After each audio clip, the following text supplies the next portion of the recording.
Bonjour à tous, Franck Muller de Lyon. Nous sommes mardi matin, mardi 5 novembre. Bien, alors qu'est-ce qu'on apprend? Eh bien ainsi, on vient d'apprendre ces jours que l'État offre 10 000 € à des fonctionnaires exerçant dans un département islamisé. Oui, une prime. Une prime pour qu'ils puissent continuer à endurer et subir insultes et crachats quand ce n'est pas servir de cible et de défouloir à une population qui oublie que si elle a des droits, elle a aussi des devoirs envers l'État français, certainement le plus généreux au monde. On a donné beaucoup de droits et d'allocations et de libertés, oui, beaucoup plus que dans les pays d'origine de certains. Mais bizarrement, ils chérissent ces pays, souvent totalitaires, et se prennent la liberté de brûler le drapeau français. Bien entendu, compte tenu de tous ces événements, chaque semaine, il est urgent de prêcher l'union de tous les partis souverainistes et patriotes pour éviter le délabrement de notre État et la mise à feu et à sang de nos cités chaque week-end. Mantes-la-Jolie, Béziers, Chanteloup-les-Vignes, l'escalade de la haine, anti-policiers, anti-État, anti-pompiers.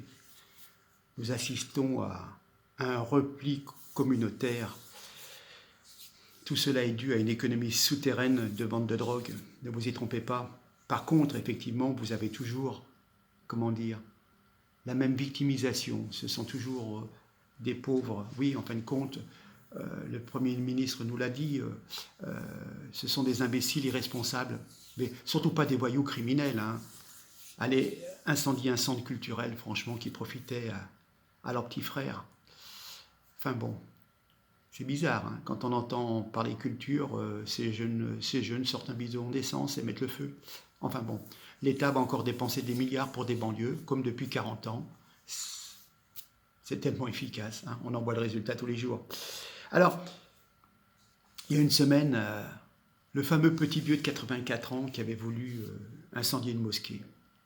Vous remarquerez qu'il y a deux poids, deux mesures. Quand c'est un musulman, souvent qui va tuer, qui va égorger, comme ça s'est passé récemment en région lyonnaise, à Villeurbanne, il est déséquilibré. C'est un Afghan qui est déséquilibré, qui a souffert, etc. Voilà, il est déséquilibré, il n'a pas tué au nom de sa religion, même s'il a crié Allah Akbar. Bon. Et le petit vieux, qui a été sur une liste Front National à l'époque, lui c'était un militant, c'est un militant qui a voulu brûler une mosquée. Ouais. Alors il faut quand même savoir que pour faire des listes, souvent les partis politiques ont de la peine à boucler parce qu'il faut avoir, admettons, une liste, 40 personnes sur une liste, 20 hommes, 20 femmes, donc parfois c'est compliqué. Parfois il y a des bonnes volontés qui se présentent et puis on n'a pas trop le choix si on veut être présent sur telle circonscription. Et on ne va pas faire une enquête. La personne est militante, à 84 ans, ça lui a peut-être un petit peu tapé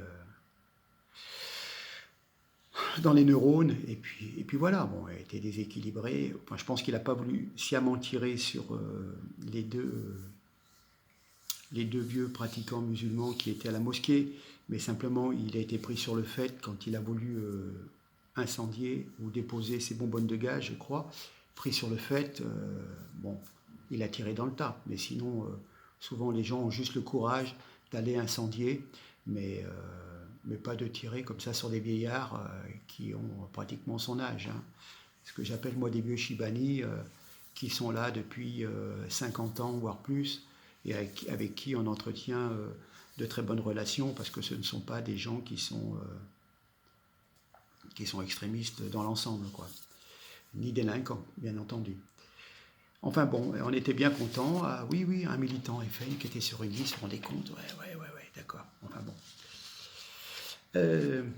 Par contre, toujours deux poids deux mesures, la cathédrale d'Oloron-Sainte-Marie, attaquée à la voiture bélier. Écoutez, je suis devenu sourd. Je n'ai entendu aucun propos de compassion de la part des autorités, du président, du Premier ministre. Il est vrai que ce n'est qu'une église. Que dis-je, une cathédrale. 1063 actes antichrétiens en France en 2018, soit 3 par jour. Une mosquée visée, c'est la révolution, mais toutes ces églises profanées, vandalisées, c'est normal. Quel silence assourdissant de ce gouvernement, si prompt à réagir lorsqu'il y a une petite trace de fumée ou une tranche de jambon sur une porte d'une mosquée. Enfin bon, nous avons eu droit également à, je crois que c'était samedi 2 novembre, à une manif anti-Zemmour. Abdelaziz Chambi, fiché S, qui insulte beaucoup de Français engagés contre l'islam radical et qui nous dit « Voilà, les politiques, ils mangent dans notre main ». Un autre, ancien conseiller de Macron, Yacine Bellatar, nous dit qu'ils ont préparé leurs enfants. Ce sont tous des médecins et des ingénieurs, bah, tant mieux pour eux. Enfin, sous-entendu, les enfants, ils les ont préparés pour prendre le pouvoir. Il appelle carrément à faire sécession. Bon, pour un ancien conseiller, enfin bon. Je rappelle qu'Emmanuel Macron avait donné rendez-vous au Conseil français du culte musulman le 28 octobre à l'Élysée. Le chef de l'État a déclaré qu'il attendait de ce Conseil français, ce CFCM, un changement de rythme pour qu'il combatte aux côtés de l'État le communautarisme et l'islamisme. On est en plein dedans. Il en a parlé avec Dalil Boubaker, le président de ce CFCM. Le problème, c'est que le CFCM ne représente que lui-même, un peu comme les syndicats qui se représentent surtout eux avec les salariés. Pour le chef de l'État, il faut que le CFCM ait une parole forte sur la place du voile, les femmes, l'école républicaine. Il faut un discours clair pour ne laisser perdurer l'ambiguïté dont s'alimentent les radicaux. Les Français qui croient dans une religion sans que l'on cherche quel est leur niveau de croyance doivent respecter les lois de la République, a insisté le président. C'est Christophe Castaner qui nous raconte ça. Blablabla, bla, bla, bla, comme toujours. Aucune décision ni autorité propre de l'État. D'ailleurs, on le voit chaque semaine dans nos cités. Mais Sarkozy lui-même, qui était à l'origine du Conseil français du culte musulman, s'était déjà pris les pieds dans le tapis, car le CFCM ne représente pas les musulmans, c'est juste un interlocuteur auprès de l'État. Chaque musulman peut se rattacher à un prédicateur, à une fédération liée à un pays, Algérie, Maroc, Turquie, ou un courant religieux, comme les frères musulmans, le wahhabisme venu d'Arabie Saoudite, le salafisme, d'où un grand chaos et c'est ça la menace. Vous voyez, si vous voulez, s'il n'y a pas un vrai représentant unique. Et cela se déploie non seulement en France, mais dans l'ensemble de l'Occident. Voilà. Je reviens un petit peu sur les élections municipales, un parti local, notre liste pour une métropole plus propre en 2020. Localement, on a des nouvelles qui sont quand même bien lamentables, c'est assez dégueulasse. Nous sommes une liste citoyenne, une vraie liste citoyenne, pas une liste citoyenne bidon. Nous allons sur le terrain, nous rencontrons des gens, nous discutons, nous élaborons nos propositions avec eux. Nous proposons le référendum d'organisation citoyenne, qui est le RIC des souverainistes. C'est le résultat d'une dizaine d'heures de discussion. Bien sûr, nous dérangeons de plus en plus. La preuve, on nous prend nos idées. Oui, oui. La police métropolitaine figure dans notre programme depuis le mois d'août.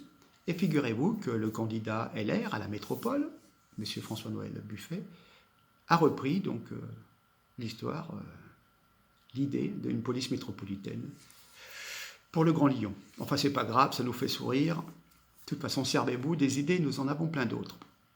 Nous ne sommes pas ce qu'on appelle des gamélards, nous n'attendons pas après la politique pour remplir notre réfrigérateur. D'ailleurs, nous sommes pour le mandat unique, pour toutes les élections. Oui, vous entendez bien, toutes les élections. Tu es maire pendant 6 ans, après tu dégages, tu dois laisser ta place à un autre candidat ou un adjoint. Imaginez Gaudin à Marseille, Collomb à Lyon. Ils auraient été obligés d'aller travailler avec un vrai patron. Aïe, aïe, aïe, aïe, aïe, aïe, aïe. Alors, la preuve que nous dérangeons, je vais vous la donner. Écoutez bien, nous avions un local dans un club bowliste. J'avais eu l'occasion d'ailleurs de faire une vidéo à l'époque, début septembre, lorsque nous avons reçu la presse régionale. Et nous étions bien reçus, très bien reçus. Mais des crapules, des pourris sont allés faire une lettre à la mairie du 2e arrondissement de Lyon, qui supervise donc les établissements, notamment celui-ci de Perrache. On nous fait croire que c'est une lettre anonyme, mais enfin bon. On nous accuse d'être racistes, d'être fascistes, notamment mon collègue Daniel Albou, l'animateur de notre liste, que je connais depuis quand même quelques années. Nous, ce que nous voulons combattre, c'est simplement l'insécurité, l'incivilité, l'insalubrité, voire l'immigration clandestine, non maîtrisée. C'est tout. Le respect de l'ordre, la loi pour tout le monde. Pas avoir des repris de justice qui, après 30 ou 40 interpellations, sont toujours dans la rue à faire des méfaits. D'ailleurs, vous apercevez que de plus en plus de quartiers sont en révolte contre les incapacités, la passivité de nos élus régionaux, locaux.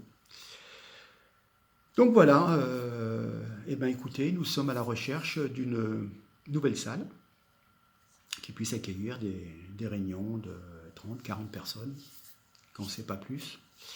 Voilà, donc si vous êtes dans la mesure de me proposer une salle pouvant servir à nos réunions, eh ben, je suis preneur. Nous sommes aussi preneurs de nouveaux candidats, car il faut faire des listes mixtes, à équité, hein, parité homme-femme. Donc c'est un peu compliqué. C'est compliqué pour tous les partis, je peux vous le dire. Hein. Je reviendrai sur un parti très très prochainement, car ça bouge pas mal, il y a beaucoup de problèmes pour ces élections métropole plus municipales. Voilà, écoutez, je vous laisse, il est temps d'aller travailler. Merci encore pour votre attention. Likez, partagez, abonnez-vous. J'espère vous avoir intéressé. C'est très très compliqué en ce moment, quand je vois tous ces gamins qui foutent le feu, qui sortent des bidons d'essence. Enfin bon. Allez, je vous laisse, à très bientôt. Merci encore, on y croit. On va tout faire pour arriver au bout. Ciao, merci.